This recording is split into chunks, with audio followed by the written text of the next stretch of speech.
A very good afternoon and welcome to another episode of the TCLF One-on-One Series. Through the One-on-One Series, we aim to interact with the legal luminaries across India and around the globe. On today's episode, where our chief aim would be to dissect the intricacies of third-party funding in the dispute resolution process, we have amidst us a very special guest who has a diverse experience in the field of law, Mr. Saurabh Bindal. Saurabh sir is presently the associate partner at Desai and Diwanji and has over a decade worth of experience behind him. Sir presently leads the litigation and the dispute resolution practice at the firm, and in addition to having such an experience, has also authored various books ranging from intellectual property law to a commentary on the Arbitration and the Conciliation Act. It is truly exciting to have you on board here, sir, with us today. Welcome to this episode, and thank you for having accepted our invitation, sir. Thank you, Akash. Thank you, Akash, for this introduction. You just fell short of giving me a Nobel Prize. Right.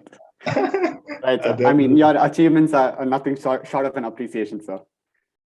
It's just God has been kind on me. Right, sir.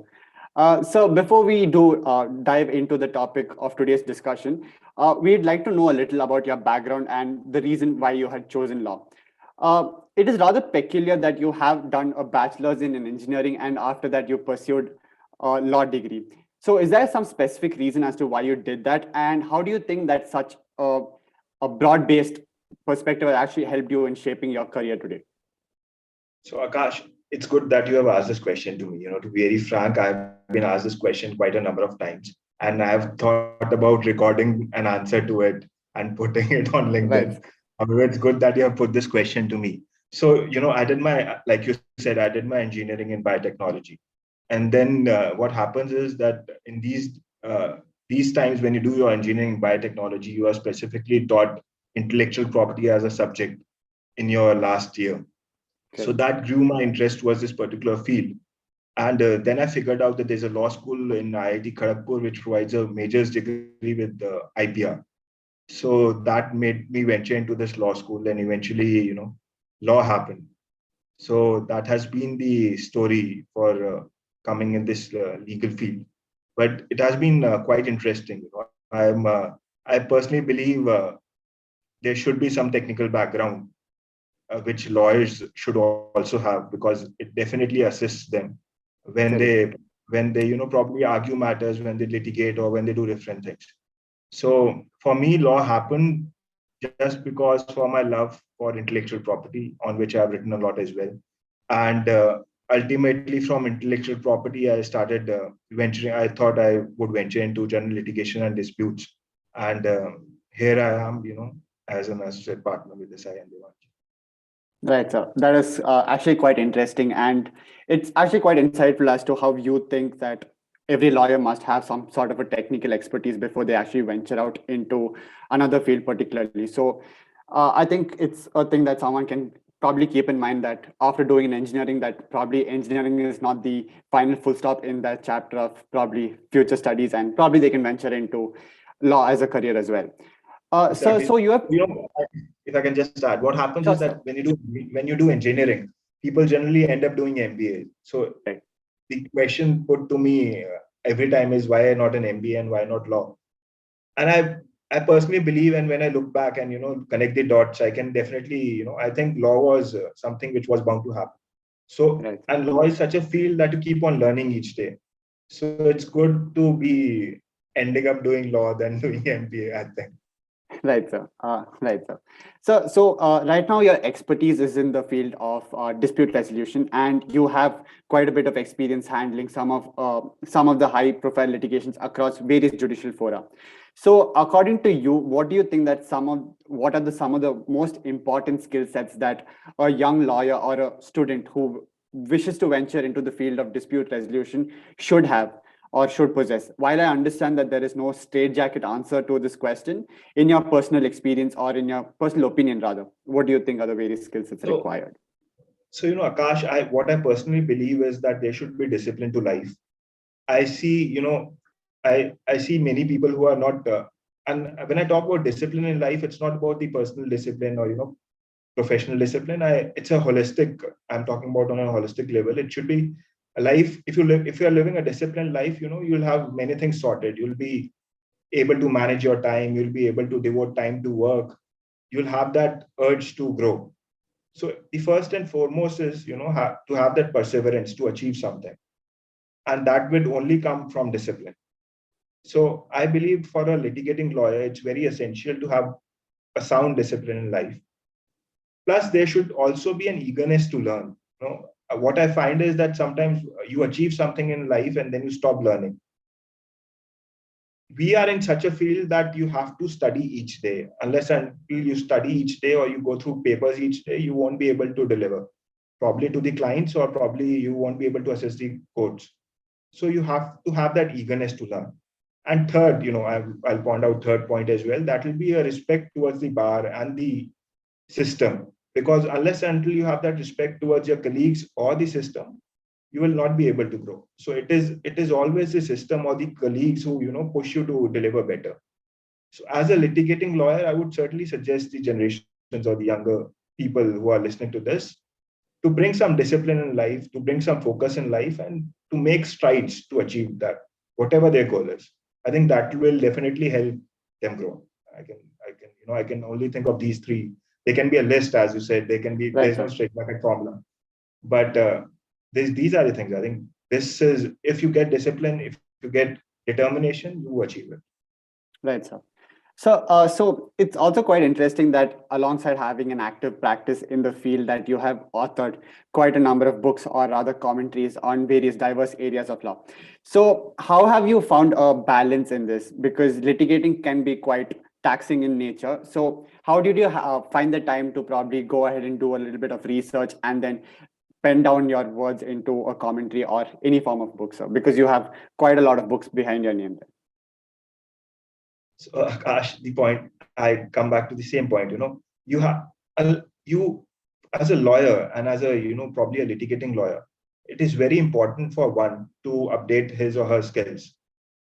And if you want to update your skills, the only best way to do is to research, to have a bent of mind in which you are looking for solutions rather than problems. And then when you look for those solutions and when you do that research, you should also have a habit of putting your thoughts across, because we are in such a field which is ever changing. And if you want to be part of it, you have to deliver. So legal writing, is definitely, I'll definitely pitch for it in every forum. Every person should engage into such kind of writing who is into the field of law, because this actually broadens the horizon. Plus it gives you a different perspective towards different disciplines. So I believe a bit of discipline, as I'll go to my the second answer which I give, a lot of discipline. If you have if you know how to work around things, how to make sure that you put your points across, you will be able to do a lot in time management. You'll be able to work as well, and you will be able to accommodate yourself in academic writings as well. And you'll be able to connect to the younger generations, because what happens is, when you are a litigating lawyer, maybe you might make your name in the field in certain point of time, but the way to connect to the younger people who are in the field of law or who want to study, for them it is very essential to look for who Saurabh Bindal is. How will they look for it? They'll only look for it through my legal writings. It won't matter to them that if I was an advocate in one of the cases or not. So there should be an urge. There should be some focus in your life to deliver. I think that is what makes the difference. Right. Thank you very much for that, sir. So without further ado, moving on to the topic of our conversation here today.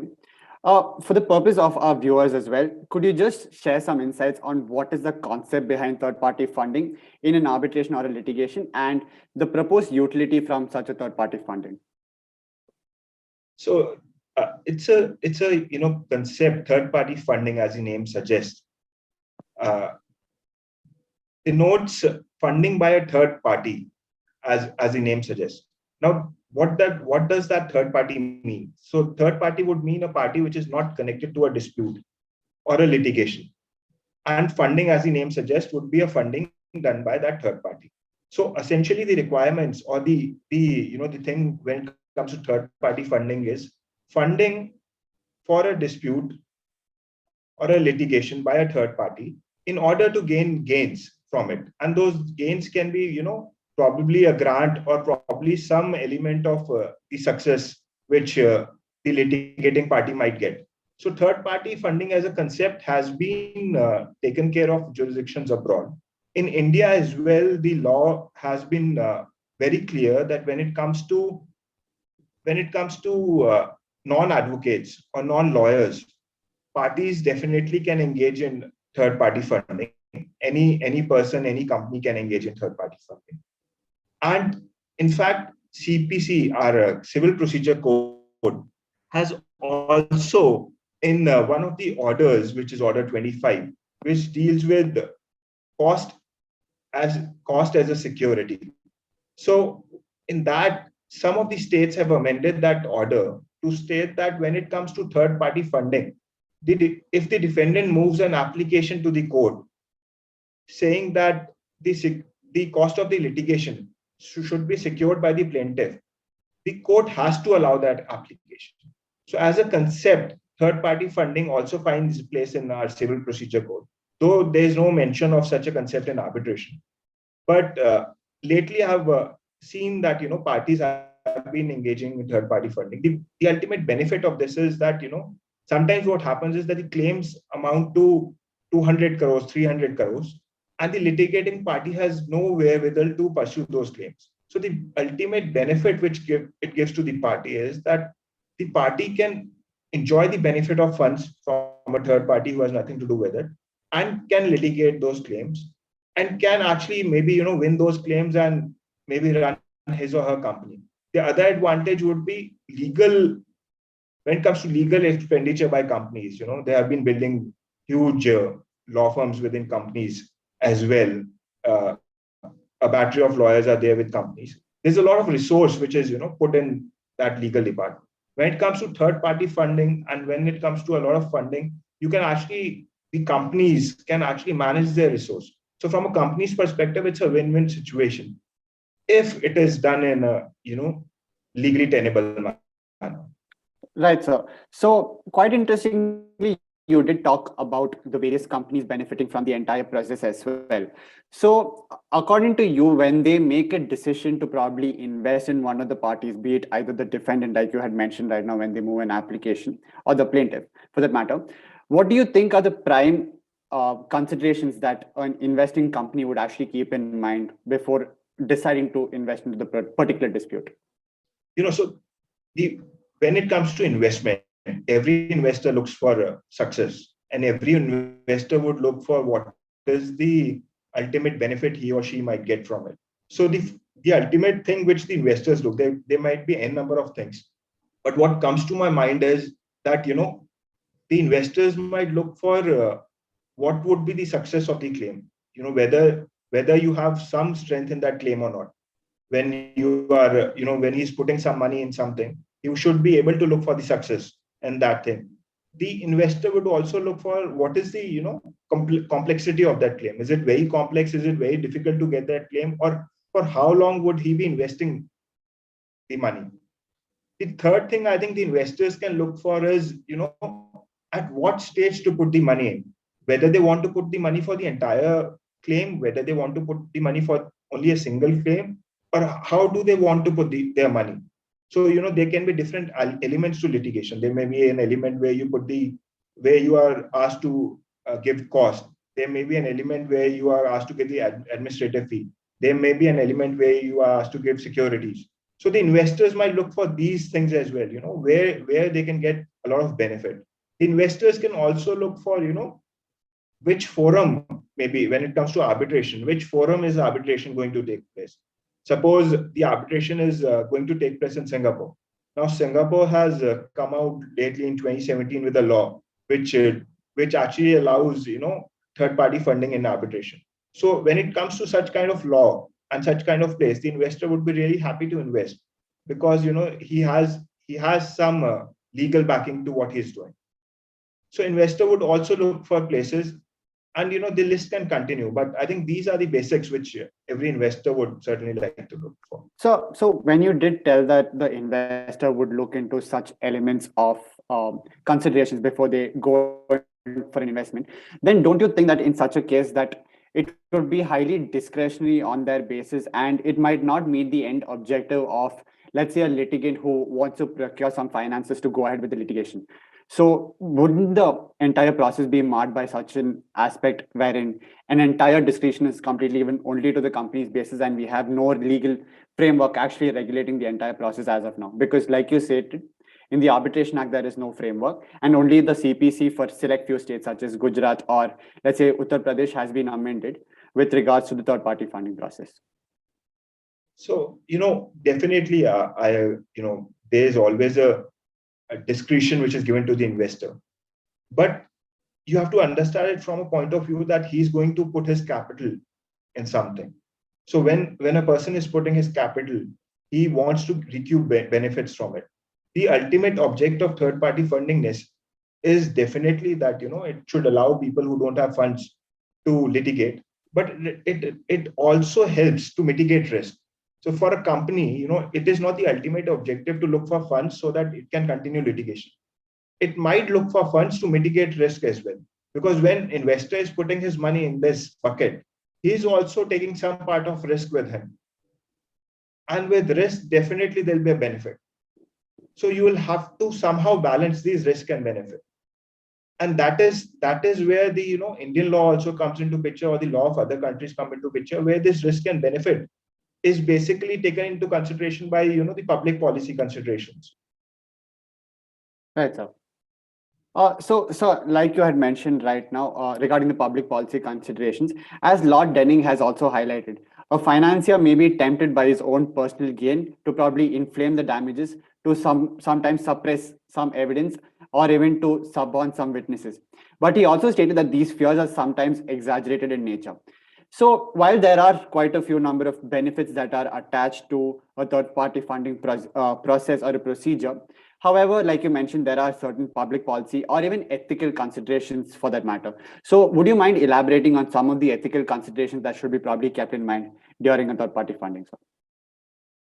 Yeah, so I was reading a case for this discussion, and there may be many considerations. I'll just give a brief fact about that case. Sure, so in that case, it's a Rajasthan High Court case. You must have seen it probably. So what had happened was that there was a third party funding, and with the quid pro quo was, with respect to that third party funding, the funder asked for half of the property from the plaintiff. Now the court said that these kind of agreements, though they are allowed, third party funding, though it is allowed in India, these cannot be, this particular kind of agreement has to be struck down for the very reason that it is extortionate. It is unconsignable. It's beyond your conscience that this can happen.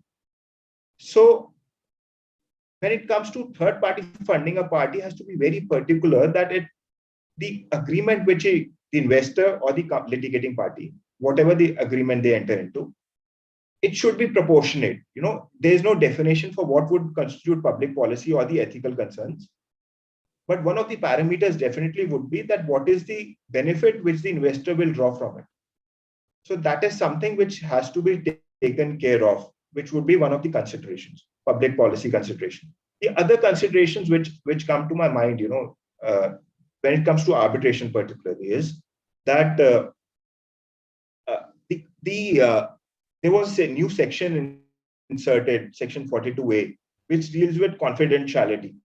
Now, when it comes to these kind of fundings in arbitration particularly, this section has not been tested, but one has to look at how will confidentiality be maintained if something about the arbitration proceedings is disclosed to third parties.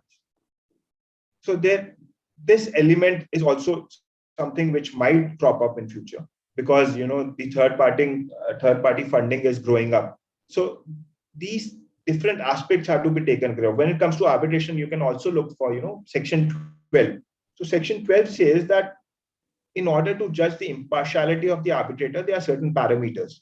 Now, when it comes to third party funder, how an arbitrator is to be judged is also to be seen, because that funder might be known to arbitrator, that funder might have some interest in the subject matter in which the arbitrator is also involved. So they cannot be some straitjacket formula of what might be the ethical concerns or public policy concerns. But some of these concerns will probably definitely crop up in near future, or some of these concerns will form part of public policy. Right, sir. So with regards to that, what do you think would be an appropriate legal framework right now to combat such an issue? Like you stated, there's an issue of confidentiality which comes into picture, or with regards to the impartiality of the arbitrator. So do you think that an appropriate solution in that case would be to have a mandatory revelation of the third-party funding agreement? Because in certain jurisdictions that have been accepted, whereas in certain other jurisdictions, there is no clear mandate that there should actually be a revelation of the said agreement. So in the Indian landscape, what do you think would be an appropriate solution according to your personal experience? So I believe that in the Indian landscape, we should definitely look for a code of conduct, or we should probably build a regulation regarding third-party funding, which clearly takes care of different parameters, that how such funding can be brought in, how such funding is to be used, and if a funder is funding, what all he has to disclose. Like you said, witnesses can be manipulated. That's a fear which might be there. So that those code of conduct or those regulations should clearly stipulate, what are the roles and responsibilities of the funder, and what are the roles and responsibilities of the litigating parties. Because it's not only the funder who is involved here, it's also the litigating parties who are dealing with the subject matter who are involved. So as per my opinion, the only way to look forward is probably to follow, the model which countries like Hong Kong and UK are following. They have come out with a code of conduct on how these third-party fundings are to be taken care of. Right, sir. So another interesting thing that just came into my mind right now is the fact that you told that a third-party funder, when he actually gives in his fund, is trying to mitigate a few risks. However, he still has a few risks under his belt as well, because you never really know the outcome of a case, and nobody really likes to lose any of their investments or the funds, and they'd obviously want a return. So do you think that formally introducing a landscape or a framework for third-party funding in India would particularly open also another sector within the insurance framework, wherein there could be probably a specialized insurance for third-party funding and any risk against that? Definitely. You have an insurance these days for everything. So I certainly believe that this will definitely open an avenue, or it might, I am not aware about it, but maybe, there might be insurance companies who might be providing insurance towards clients. So I definitely believe that such kind of avenues definitely will open up for this third-party funding. Right, sir. So also, do you think that third-party funding must be probably only restricted to, let's say, an arbitration exercise or merely a court-based litigation? Do you think that it can have a significant impact even in the mediation or the conciliation proceedings as well? Because sometimes a mediation and conciliation proceeding is somewhat form of more private proceedings wherein the parties want to interact with each other without a set legal framework. So do you think that such a third-party funding would be even beneficial in those frameworks? And what is the current stance across the globe with regards to this, sir? So what I believe is that when it comes to mediation and conciliation, particularly, these modes are basically worked upon when you are looking for a settlement. So when it comes to settlement, there's a low risk for a litigating party, and these are not very expensive modes as of now. The mediation bill has just been tabled, and it will take time to become an act. So these are not very, so when it comes to arbitration and litigation, you are looking for third-party funding because these are cost-intensive procedures. When it comes to mediation, I do not see it as a cost-intensive thing. So for a litigating party to look for a third-party funder for mediation, this thing personally, I don't think so this will work, because the risk is very low. And plus, the ultimate goal of a mediation or a conciliation is settlement.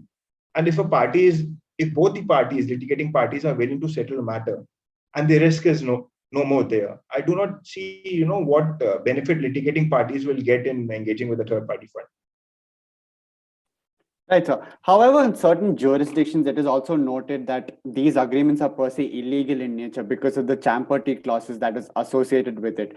It's considered that a party who has zero to no relation to the parties in dispute might have ulterior considerations or might end up trying to rig the entire procedure. So do you think that this issue also opens another significant gateway to another set of problems that may come up in the third-party funding framework, sir? No, like I said, it is very important to analyze such kind of agreements. And that is why it is very important to have a code of conduct, because these agreements can be extortionate. You might end up, gambling in a litigation, which is not permissible as per the Indian law as well. And these are taken care of under Section 23 of the Contract Act, which says, any contract which is against public policy would be void. Right. So when it comes to these agreements particularly, it is because we are moving towards such a scenario where, I was reading about an Indian company as well, which is also engaged into third-party funding. We are moving towards such a scenario where, you are building a empire, building companies towards who are going to be investors, future investors. So that being the case, it is very essential to set the rules of the game.